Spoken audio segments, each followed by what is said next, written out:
A healthy lawn isn't just about colour on the surface, it's about resilience. From scorching summers to cool, damp winters, your lawn faces constant challenges. With the right nutrition, it can stay strong, recover quickly, and maintain its lush, vibrant look all year round. Rooster Booster Lawns is a unique blend of the highest quality, biologically activated and composted raw materials, specifically formulated for the most effective and safe seeding of lawns. For the best results, we recommend an application of Rooster Booster Lawn every 6 to 8 weeks throughout the year on all lawn varieties. Start by lightly watering the area, then apply roughly 100 grams per square metre by scattering the granules. You can do this by hand, with a shovel, or even a spreader if you have a large area to cover.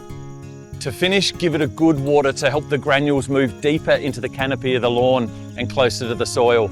Rooster Booster Lawn promotes a natural, healthy growth cycle by providing essential plant nutrients that are slowly released into the soil. It also helps in building robust, well-structured soils, promoting microbial activity to help break down thatch, while also encouraging earthworm activity to bind soil particles together to improve composition and tilth.